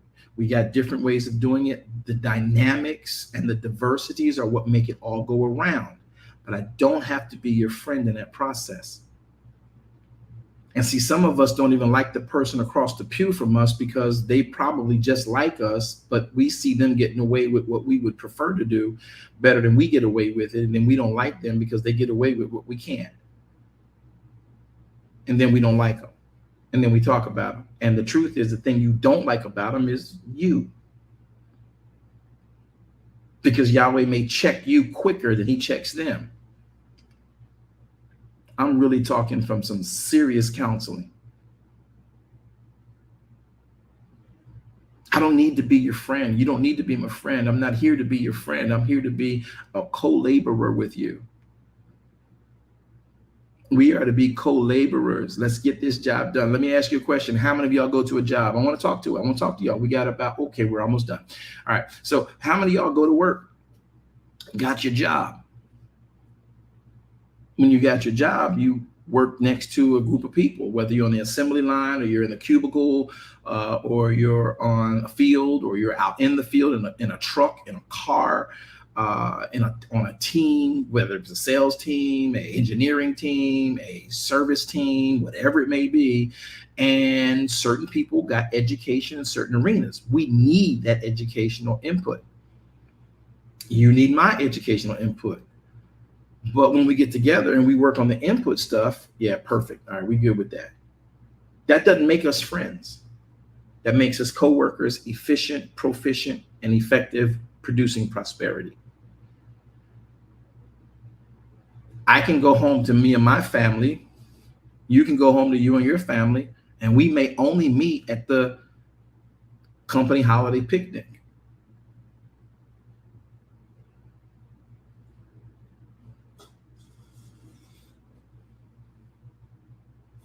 We don't have to be friends. And then we find when people are trying to be friends, hey man, we're all going over here to go bowling tomorrow night, and we're going to be getting some drinks, man. We're going to be hanging out and chilling out, man. Come on, man, let's go, man. We're going to go.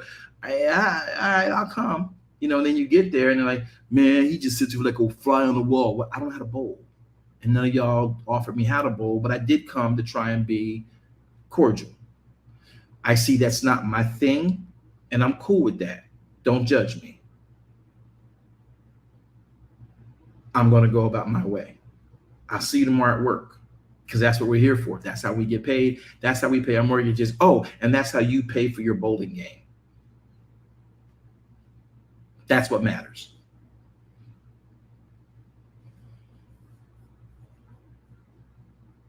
So now as we continue to read through 2 Corinthians chapter 6, he says, but giving all things, approving ourselves as servants of Elohim in much patience, in afflictions, in necessities, in distresses, in stripes, in imprisonments, tumults, labors, watchings, fasting, by pureness, by knowledge. What? I'm here to do this job. That's all that matters. What am I to do? You're here. What's your job in this? If you got nothing to do with this, you shouldn't be over here.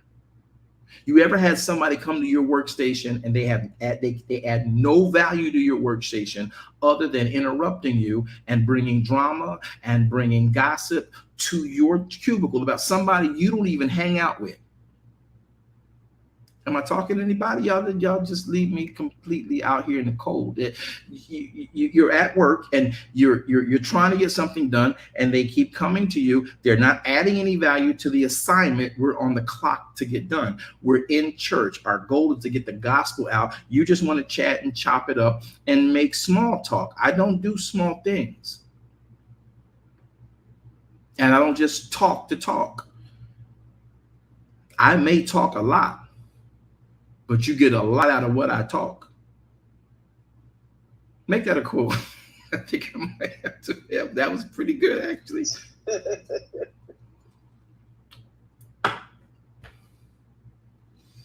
That's right, Michelle Grice. We don't go to work to make friends. We don't go to work to make friends. Brother Imran, he says, hello, sir. May we have fellowship with one another. You will keep us in fellowship with you, and the Lord will gladly contact you. Somebody get our information over to him. It'll be a joy to work with him. I don't know who he is, but we'll figure it out and work with it. And it's not that I'm trying to be mean, but when you go to church, you're not trying to go to a fellowship where brothers, when we go to, what do you go to church for, people? I need about 4 people to come up and tell me, what do you go to church for when you go to church? Okay. Let's see Mystique. All right, I see Mystique. I heard somebody else. Who was behind see Mystique? Mama D. Mama D. All right, real quick, you guys got 30 seconds. Why do you go to church? The purpose of going to church is to learn the process, the word, the procedures of operating in the kingdom and the word of Yahweh. Okay, that was a real churchy answer. I'm gonna let it slide today because you're trying to be deep. But go ahead. All right, Mama D, what you got? That's what I was told when I was going to church. It's a good answer. Mama D, what you got? One basic thing, to learn more about the word, to have it broken down, to hear a different perspective. And that was my reason for going to church. Right. And to UNC Mystique, what did that have to do with knowing about, little Junie's baby boy? Not anything. Not a thing at all. Nothing. Oh, what did that have to do with learning about, the pastor? He was married once before. And, well, what had happened was. Oh, I didn't do gossip, still don't. The question is, what does that have to do with the purpose why we go to church? Nothing. Absolutely nothing. That's it. In the discussion. That's it. It's got nothing to do with why we go to church. And yet we make it something. And then if someone who knew the pastor or knew the elder or knew the deacon or knew the mother of the church or knew the national secretary comes in and said, y'all got them over there? Child, let me tell you about them. Let me look here. I got this information about them. Let me show you. Look here. It's in my book too. I wrote it down. I wrote it down so much. I ain't want nobody to forget. I made a web page on it. What's that got to do for why we are in the house of Elohim? Well, you got to know them that dwell among you, Mr. Apostle Man.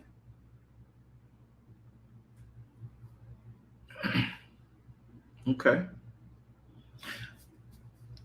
Is what you're contributing counterproductive or productive for the purpose that we gather at this facility as workers of Messiah, as ambassadors for Messiah, as crusaders for Messiah? Tell me. Because you just chopped down the legs of a general. You just chopped down the legs of a leader. Their issues are between them and Elohim. That part. But they're showing you who you're working with at the same time, referring to themselves. Who's that speaking? I don't know who that is. Who's that speaking? Okay. So the point is that we are here for one thing, and that ultimately becomes the conclusion, see Mystique. But what is it that we're supposed to be doing when we come together in fellowship? Do we understand the assignment? And again, like many things in our lives, we only do what we were reared up to do. And we've mastered it. We got a doctorate in it. We got a bachelor's in it. We got an associate's degree in it. And in that type of genre, you are an authority. But is that what the Father desires?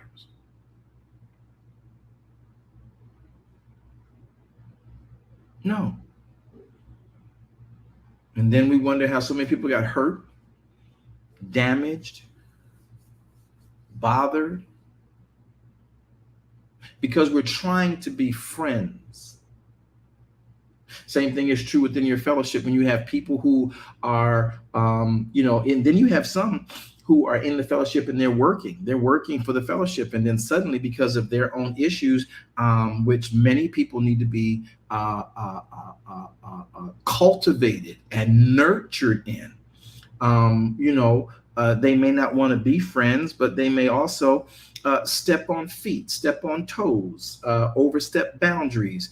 And unless you have a proper level of confrontation, see, a real workplace allows for confrontation because you have to have something fronted so that you can go forward.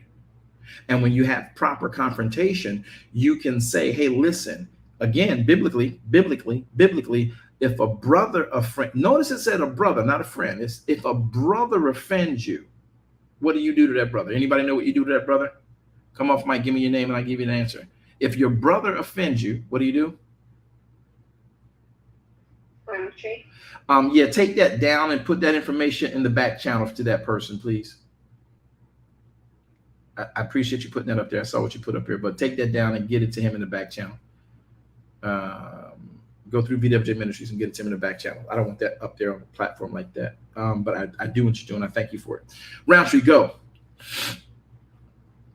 You go to them privately first. That's what the writ says, right? That's what the ambassador, that's what the standard of operation is for the kingdom.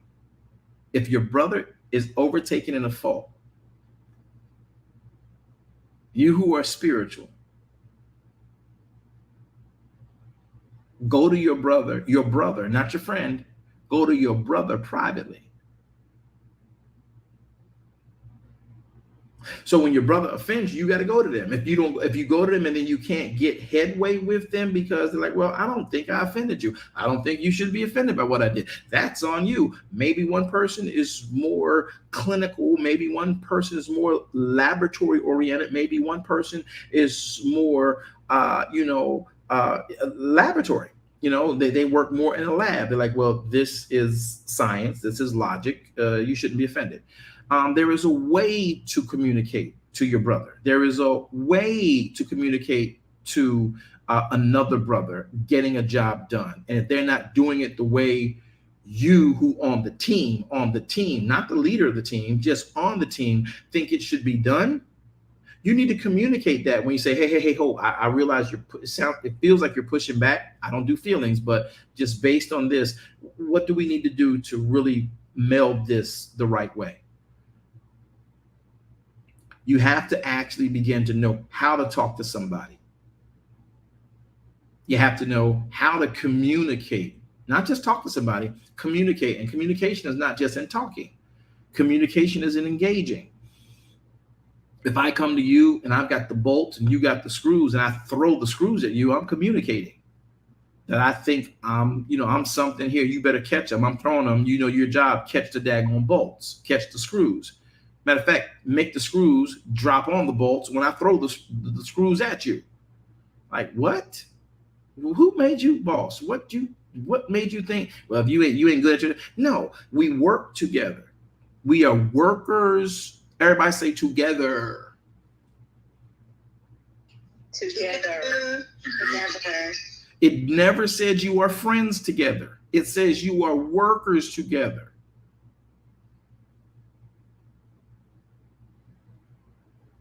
With Messiah.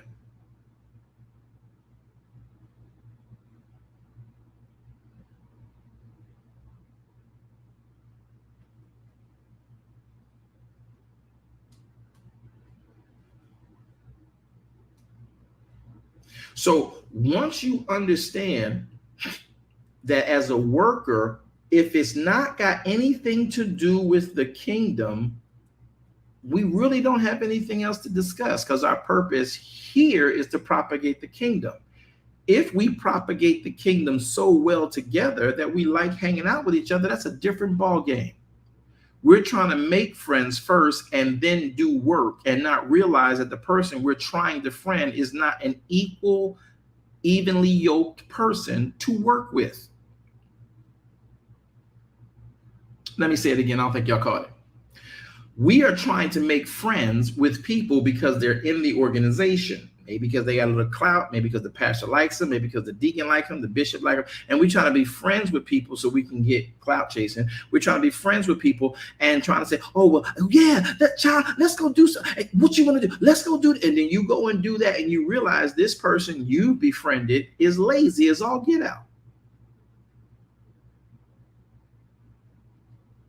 But because you tried to be friends first rather than workers together with Messiah, you've connected yourself to someone who is unequally yoked.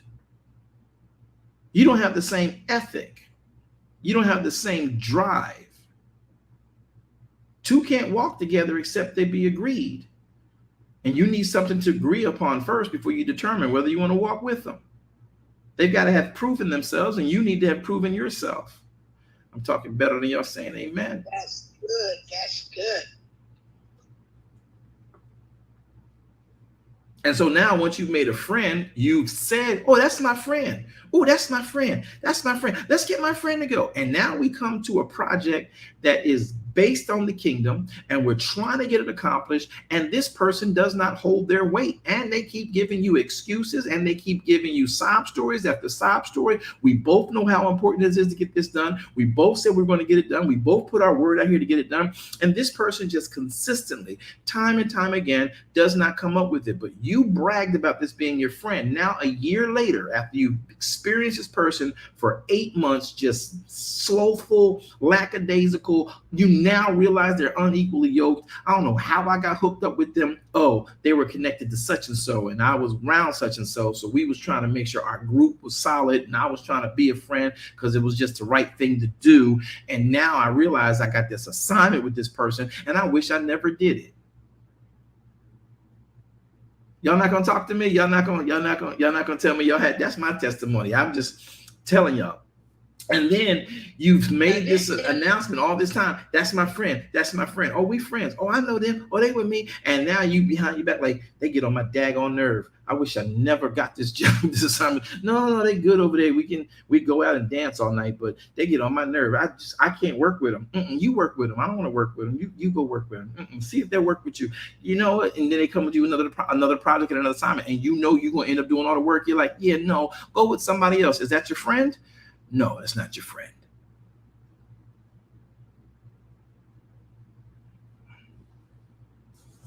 Okay, I'm gonna let y'all go. I think I've said enough today. So when you come into the house of Elohim, look at 2 Corinthians again. 2 Corinthians chapter 6. We are workers together with Messiah. Receive not this grace of Elohim in vain.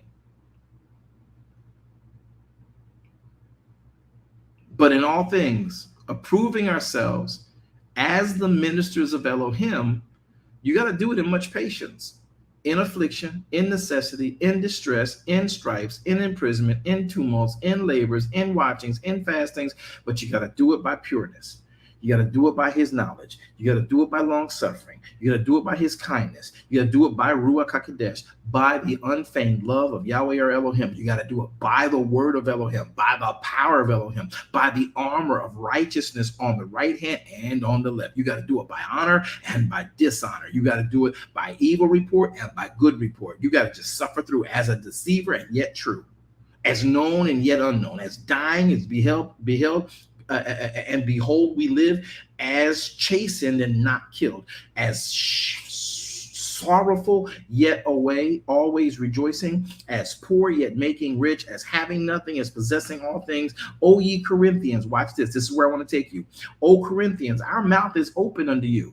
Our heart is enlarged because of you. You are not strained. You are not straightened in us, but you are straightened in our bowels. What does that mean to be straightened in our bowels? That Greek word there is the word splanknon, okay? And it means that you are in the spleen. We have great sympathy and pity. We have an inward affection. We have tender mercies for you. That's what it means when he says, in my bowels, you are straightened. Now, for a recompense in the same, I speak as unto children. Be ye also enlarged. Be ye not unequally yoked together with unbelievers. And it doesn't mean unsaved, because there are saved people who don't believe like you believe. For what fellowship have righteousness to do with unrighteousness? And what communion has light to do with darkness? We just assumed that's where he was going, the saved and the unsaved. No, because there are people in your faith right now who don't believe like you believe. You don't have to go across the aisle, go across the bridge. You just keep going in righteousness. And those who are seeking the truth that you have, they will find you.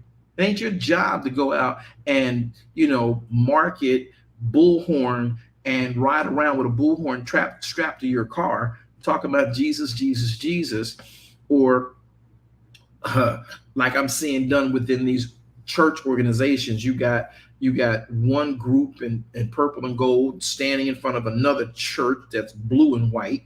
Then you got one church who's always debating the word. You don't debate in the kingdom. How do you get work done? Y'all tell me. Y'all please tell me. If we are workers together in Messiah, how do you get work done if you are debating whether the screw goes on the top of the bolt or goes in on the bottom of the bolt? The screw and nut and screw, bolt and screw, bolt and screw, bolt and nut, bolt and nut. There's a nut, you screw it on the screw. It wiggles up the screw. Do you put it on the top of the bolt or do you put it on the bottom of the bolt? Do you flip the nut upside down or do you hold it vertical, horizontal? If we're debating over that, what have we screwed down? What have we anchored down? Nothing. So why are y'all fighting on these Clubhouse and Facebook and YouTube streets? They don't believe like you believe. Let them go their way and you go where you believe. It ain't your business to correct them. The word will do that.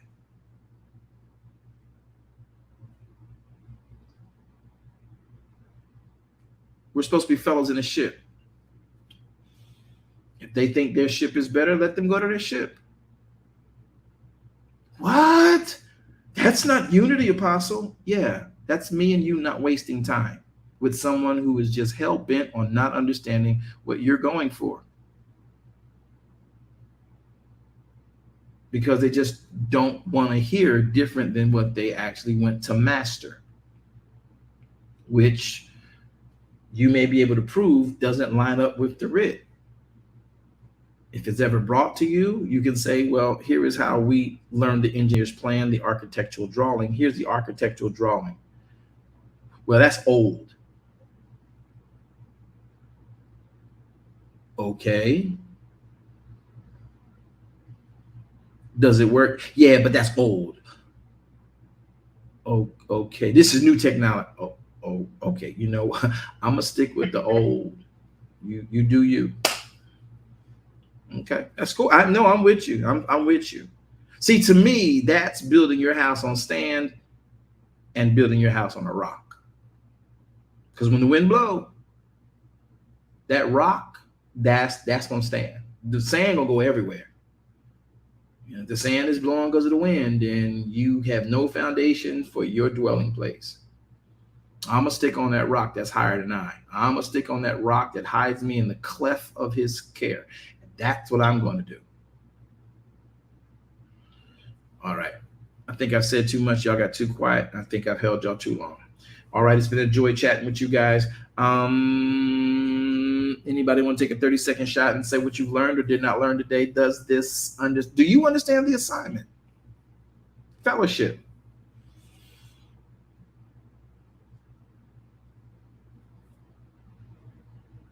Okay. So we're going to keep moving on.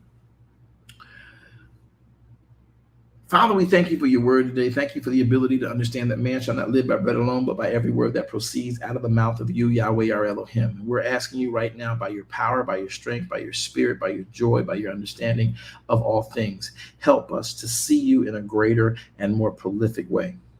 I don't know any other way to bless you and honor you other than to share your gospel and its truth.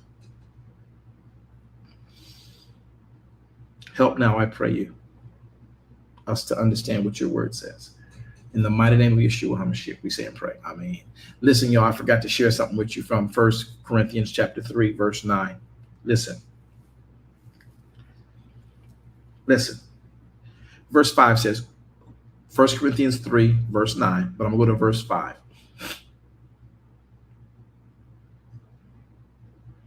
I'm going to go to verse 3. For you are yet carnal. For whereas there is among you, Paul talking to the Corinthians who have been hearing other preachers come in.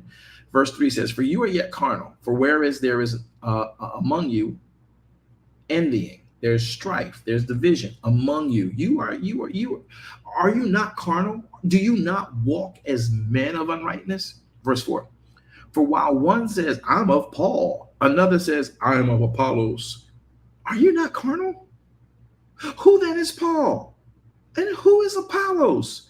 But ministers by whom you believe, even as Adonai gave to every man. Verse 6 says, I have planted, Apollos watered, but Elohim gave the increase. Verse 7, so then, neither is he that plants anything, neither is he that waters anything, but Elohim is the one who gives the increase.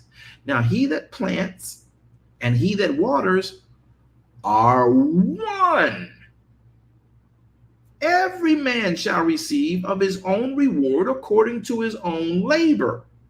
For we are laborers together with Elohim. You are Elohim's husbandry. You are Elohim's building. According to the grace of Elohim, which is given unto me as a wise master builder, I have laid foundation, and another is supposed to build on it. But let every man take heed how he builds on it. For other foundations can no man lay than that which is laid, and that which is laid is Yeshua HaMashiach. We are workers together, y'all. That's what we do. Friendship is good, but that's something that's going to be way above and beyond your fellowship. But your fellowship is the mandate. Make that a quote. Hope you guys learned something. So since nobody wants to share, we're going to go ahead and let the moderators take us out. Yeah, I'm trying to share. This is Eugene. Hey, Brother Eugene, what you got, sir? And you spoke to my heart and soul when you said it's not my job to correct people. That meant a lot to me, man. It really does. For all that it's worth, it really does. Thank you. It's not our job to correct anybody. It's our job to point them to the word. The word corrects them. The word directs them. Our job is knowing the word. If we know the word, we will have fellowship, we will have harmony, we will have unity, we will have tranquility amongst our fellows in a ship. Because everybody is only there to do what the word says. And the word does not say I need to be your friend. The word says put part A with part B, put part D with part C, put part E with part F. String Y up over here so we can then put part H with part I. Everybody take and do their part. That's why you have fivefold ministry. Prophet, do your job. Evangelist, do your job. Pastor, do your job. Teacher, do your job. Apostle, do your job. And we got a mighty hand. It did not ask the prophet to try to be a friend with the apostle, did not ask the evangelist to try and be a friend with the pastor, did not ask for the teacher to try and be a friend with the apostle. It says, do your job. We're fellowships together. And guess what? We have a beautiful relationship when we do each other's job. I got respect for you. You got respect for me. And friendship might be able to blossom out of that, but let it come on the heels of our work ethic and our completion of assignments for the kingdom. Now that can turn into a real friendship. And it's not our job to correct the other brother who ain't doing his job. We can tell him, say, hey, bro, listen, over that. Yeah, did you read that part? Did you read it? Because I see what you're doing, but the instructions say you shouldn't do it that way. I'm just saying, did you read the instructions? I read the instructions. Oh, okay. All right, cool. I would say read them again, though. I ain't fighting with you. I hope it works out. It's going to mess us all up if it's not right, though. My job is not to correct you. My job is to say and remind you, keep the brethren mindful of these things. The word is the only thing that can correct them. If they're hell bent or in their head got this thing set their way, you can't change them. That's what they are going to do. All right, everybody. Good ad, Brother Eugene. Anybody else? Andrea, go. Having listened to today, it makes it more clearer for me in regards to knowing your calling. Okay. Because a lot of the times when we went to church, it was more about your talent and what you could do, and nothing was. Most things was not. It was mainly about your talent. See your talent, and you use it within that system. You to know your calling and knowing what you are, what is your position is in the kingdom, is clear. That is what you're supposed to do, and that is what you're supposed to do to the best of your ability, your gifts. That's what I see today. Well, I hope that's a good viewpoint. It's a good thing to look at. It's all a part of what Yahweh wants and has and desires for us to do and to be. At the end of the day, we've got a lot going on there because our job is to know his word. That's it. That's where we are supposed to be. And when fivefold ministry is in play and fivefold ministry is understood, everybody is put in their proper position. Who has believed our report? And to whom shall the arm of Yahweh or Elohim be revealed? It's an important thing to grasp. So as we work and we labor, as we are co-laborers, never calls us friends. We are supposed to be co-laborers. I want to make a quote that says, fivefold ministry, all caps, do your job. Stick to doing your job. First off, know your calling. Worst thing you can ever do is get hired in a company and not know why they hired you.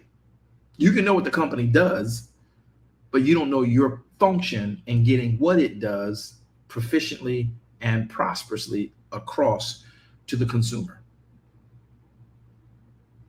I think I've said too many words today that just went right over everybody's head that no one picked that up.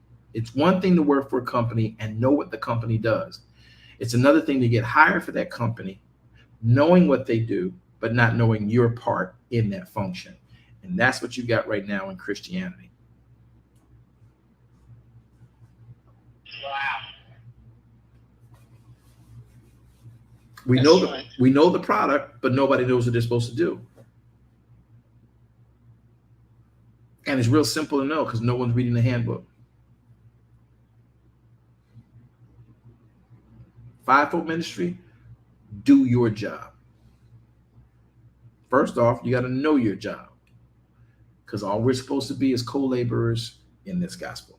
Love you guys to eternal life. Thank you for sharing, Pastor Andrea. It's always a joy listening to you share your perspective, especially from your years of ministry and training. So it's I just love that. That again is fivefold ministry work. All righty. Did I hear somebody behind Andrea? Sorry? No, I was asking, did I hear someone else behind Andrea trying to take a 30-second window? Anyone? Okay. It's been our joy and our pleasure to be with you guys. I hope that you have understood the proceeding word. We're going to come back with some more dynamic things to talk about on this coming week. You want to be with us on this coming Friday. We're going to be putting some stuff in a way that everyone understands. Part 5 of being, or we're going to bring part 7 up of the state of Black American citizen with a kingdom perspective. That's going to be on Friday. And then on Wednesday, we're going to be talking more about Sukkah. So Wednesday night, join us for our Wednesday night Bible study. We're going to be talking about the love. Love is what it does. Did y'all enjoy Sunday's message? Love is what it does. Those of you on DKM, Darash Kingdom Ministries, did y'all enjoy Sunday's message? Yes, Great. Beautiful. Love is what it does, never what it says. And you're going to learn that because Sukkah was sent to help you remind that and remind you of that. All right, everybody, it's been a joy. Fivefold ministry, do your job. All right, we're going to let you guys go. This room will end proceeding word in 5, 4, 3, 2, and 1.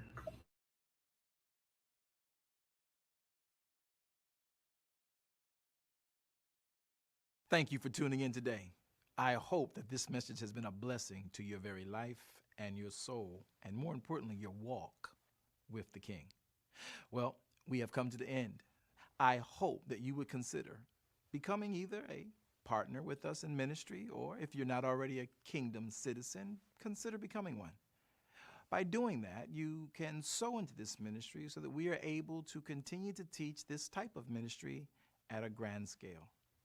Join us on all of our social media platforms and visit our webpage to make your contributions sure. Thank you. Have a wonderful day. Shalom Aleichem.